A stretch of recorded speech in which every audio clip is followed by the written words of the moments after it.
আজকে তোমাদের সাথে আমি আলোচনা করব আমার বই দ্বিতীয় শ্রেণীর প্রথম পর্ব 1 থেকে 7 নম্বর পৃষ্ঠা পর্যন্ত।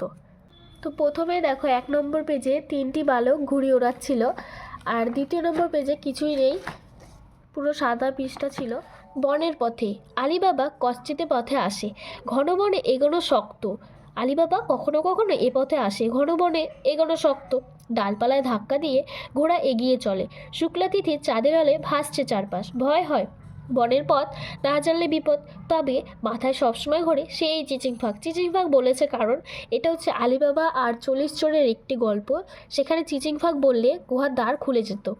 আর এখানে দেখো কয় ব, কয় ত, কয় কয় আকার, কয়লা, এগুলো সব যুক্ত বর্ণ। তো এইখানে দেখো, চলো উপরের রঙিন অংশগুলিকে ভেঙে দেখি। কয় ক তাহলে হবে ক যোগ ক, তাহলে কয় ক হয়। আর এখানে দেখো কয় ত আছে, তাহলে ক যোগ ত। এখানে কয় ব, ক যোগ ব। এখানে কয় ল, ক যোগ ল। এসো একই রকমের নতুন কথা শিখি। এক্কা, কয় কয় আকার এক্কা, মুক্তি, ক্লাস, পক্ক। এখানে দেখো ঘর পূরণ করি। তালিবস্য যোগ কয়ত, তাহলে কি হবে এখানে শক্ত। শক্ত। ধাক্কা, ধয় আকার কয় কয় আকার, তাহলে কি হবে ধাক্কা।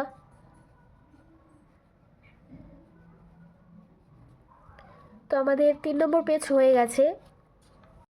তো দেখো আমি 4 নম্বর পেজে চলে এসেছি। এখানে 2টি বালক ঘুড়ি ওড়াচ্ছিল। এখানে লেখা রয়েছে ঘুড়ি ওড়াবার দিনে শুক্রবার এলে বিক্রমে ভারী মজা, সামনে শনি রবির ছুটি। ও আর টিপু ঘুড়ি ওড়াতে দক্ষ। দক্ষ মানে হচ্ছে খুবই ভালো।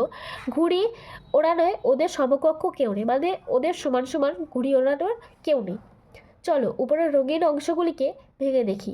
এখানে দেখো রফলা আছে, কয় রফলা, তাহলে কয় রফলাকে যদি ভাঙি তাহলে ক যোগ র, বয়সন র। এদিকে দেখো ক্ষীয় রয়েছে, এই যে ক্ষীয় সমকক্ষ ক্ষীয়, তাহলে ক যুক্ত পেট কাটা বদনস্য। এখানে দেখো কয় রফলা দিয়ে হয় বক্র, চক্র, ক্ষীয় দিয়ে হচ্ছে পক্ষ, অক্ষর। চলো এবার ঘর পূরণ করি। কয় রফলা ম তালিবস্য, তাহলে ক্রমশ।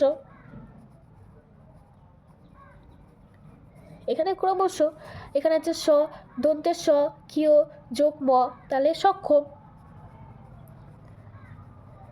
এখানে আছে ক, কয়রফলা ময়রস্যি ক, তাহলে কি হবে ক্রমিক।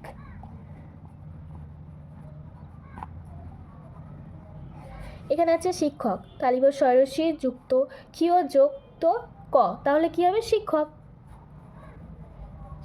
ক্রমশ মানে আস্তে আস্তে, সক্ষম মানে কোনো কাজ করতে পারে, তাকে বলে সক্ষম। দেখো আমাদের 4 নম্বর পেজের কাজ কিন্তু হয়ে গেছে। এদিকে দেখো ছবিটা ভালো করে দেখো, এটা কিন্তু 5 নম্বর পেজ। লেখা আছে আকাশে কত তারা, রাতের আকাশে অসংখ্য তারা। অসংখ্য তারা মানে অনেক তারা, যা গোনা যায় না। মগ্ন হয়ে গুনি, একভাবে মগ্ন হয়ে গুনি। দিনের আকাশে থাকে রবি। রবি হচ্ছে সূর্যের আরেক নাম রবি। তার আলে জাগ্রত থাকে চারপাশ। সূর্যের আলোতে জাগ্রত মানে আলোয় চারপাশ জাগ্রত থাকে। রবির কিরণে মুছে যায় সব গ্লানি। রবির কিরণে মানে সূর্যের আলোতে সব মুছে যায় গ্লানি। মুগ্ধ হয়ে দেখি। তো এখানে দেখো, চলো উপরের রঙিন অংশগুলিকে ভেঙে দেখি। ক্ষয়জা ফোলা, তাহলে কি আছে অসংখ্যকে এই যে ক্ষয়জা ফোলা। বলেছিলাম না লাল কালিগুলো একটু ভালোভাবে দেখবে, তাহলে হবে। এগুলো সব যুক্ত বর্ণ আছে। তো ক্ষয়জা ফোলা খ যুক্ত অন্তর্য। তারপরে আছে গয়না, তাহলে এই যে মগ্নকে গয়না ভেঙেছে গয়না। এভাবে সবকটা ভাঙা রয়েছে, তোমরা একটু ভালো করে দেখে নিও। এসো একই রকমের নতুন কথা শিখি। মুখ্য, ভগ্ন, এই যে অগ্র, গয়নাফোলা অগ্র, গ্রাম, গ্লাস, দুগ্ধ। তারপরে হচ্ছে এখানে দেখো ঘর পূরণ করি। একটি করে দেওয়া হলো। এখানে খ্যাতি রয়েছে ক্ষয় জফল আকার তয়রসি খ্যাতি, তাহলে এখানে কি হবে সক্ষ। দন্তের স যুক্ত ক্ষয় জফলা সক্ষ। এখানে রুগ্ন, তাহলে কি হবে বৈষ্ণরয় রস্যু গয়ন রুগ্ন। এখানে গ্রাম রয়েছে গয়রফলা আকার ম, গ্রাম। এখানে আছে দুগ্ধ, দয়রস্যু যুক্ত গয়ধ দুগ্ধ। এখানে আবার দেখো 5 নম্বরের পেজ কিন্তু কমপ্লিট। তো আমরা 6 নম্বর পেজে যাব। এখানে ছবিটা ভালো করে দেখো, সবাই কিন্তু ফুটবল খেলছে। এখানে আছে দেখো খেলার মাঠে। আজ ছিল ফাইনাল খেলা। গ্যালারিতে খুব ভিড়। গ্যালারি হচ্ছে যেখানে খেলা হচ্ছে, সেখানটাকে বলা হচ্ছে গ্যালারিতে খুব ভিড়।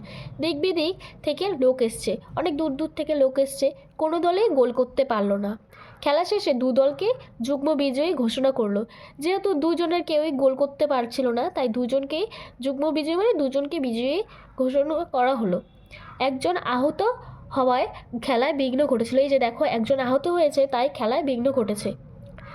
মাঠে চিকিৎসক থাকায় সে শীঘ্রই সেরে ওঠে। মাঠে চিকিৎসক থাকায় সে শীঘ্রই সেরে উঠেছিল সে। দেখো এখানে লেখা রয়েছে, চলো উপরের রঙিন অংশগুলিকে ভেঙে দেখি। তাহলে গয় ব আছে, এখানে হচ্ছে দিক বিদিক, তাহলে এই যে গয় বকে গ যুক্ত ব। তখন এখানে আছে গয় ম, এখানে আছে গয় ম, তাহলে এখানে কি আছে যুগ্ম, যুগ্ম বিজয় এই যে গয় ম, তাহলে গ যুক্ত ম। ঠিক আছে, এখানে দেখো সবকটাই লাল কালি দিয়ে যেগুলো লেখা রয়েছে সেগুলোকে এখানে ভেঙে দেখানো হয়েছে, যুক্তগুলোকে ভেঙে দেখানো হয়েছে। এসো একই রকমই নতুন কথা শিখি। যোগ্য, এই যে গয় জফলা যোগ্য, গয়মা আছে বাগ্মি, তারপরে এখানে প্রাণ, তারপরে হচ্ছে তমগ্ন। এখানে দেখো বাম দিকের সাথে ডান দিকের মেলাই। তাহলে এখানে হচ্ছে দিক বিদিক, দিক বিদিক মানে হচ্ছে চারিদিক, চারিদিককে বলে দিক বিদিক। গ্যালারি, গ্যালারি হচ্ছে মাঠের বসার জায়গা। এই যে এখানে দেখো মাঠের বসার জায়গাগুলোকে বলা হচ্ছে গ্যালারি। তারপরে বলেছে যুগ্ম, যুগ্ম মানে দুজন একসাথে। তারপরে আছে বিঘ্ন, বিঘ্ন মানে বাধা। তো দেখো আমাদের 6 নম্বর পেজ কিন্তু হয়ে গেছে। তো এখন আমরা 7 নম্বর পেজে চলে যাব।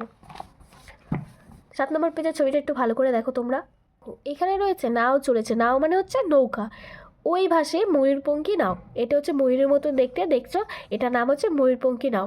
কঙ্কা ওতে চলেছে, এই যে কঙ্কা, এই মেটের নাম কঙ্কা, ওতে চলেছে। আকাশে শঙ্খচিল, এই যে দেখো আকাশে শঙ্খচিল। ওরা যাবে মঙ্গলপুর। মঙ্গলপুর হচ্ছে একটা গ্রামের নাম, সেখানে যাবে মঙ্গলপুর। নবীন সঙ্ঘের মাঠে হবে চড়ুইভাতি। চড়ুইভাতি হচ্ছে পিকনিক। ঠিক আছে, চলো উপরের রঙের অংশগুলিকে ভেঙে দেখি। এই যে উময় ক আছে, এই যে দেখো কঙ্কা, এই যে উময় ক, এখানে উময় ক, এখানে ভেঙে দেখিয়েছে উময় যুক্ত ক। ঠিক আছে, উময় গ, তাহলে এই যে কোথায় উময় গ কোথায় আছে, এই যে মঙ্গলপুর, এই যে উময় গ, উমযুক্ত গ, তারপরে এই যে উময় ঘ, উমযুক্ত ঘ, এই যে উময় খ, এই যে পঙ্খী, উময় খ, এই যে উমযুক্ত খ। এসো একই রকমের নতুন কথা শিখি। অঙ্ক, এই যে উময় ক আছে অঙ্ক, তারপরে এই যে তালিবর শয় খ, এই যে শঙ্খ, রঙ্গ, জঙ্ঘা। ঠিক আছে, এরকম। ঘর পূরণ করি। এখানে দেখো অ উময় ক ন অঙ্কন, তাহলে এটা কি হবে জ উময় গ ড্যাশ, তাহলে এটা কি হবে, তাহলে এখানে হবে ল, তাহলে কি হবে জঙ্গল। এই যে পূর্বের জ উময় গ ল, জঙ্গল। তারপরে দেখো এখানে হচ্ছে ল ব, তাহলে কি হবে এখানে লবঙ্গ, উময় গ, এখানে ল। ঠিক আছে, ল ব উময় গ, লবঙ্গ।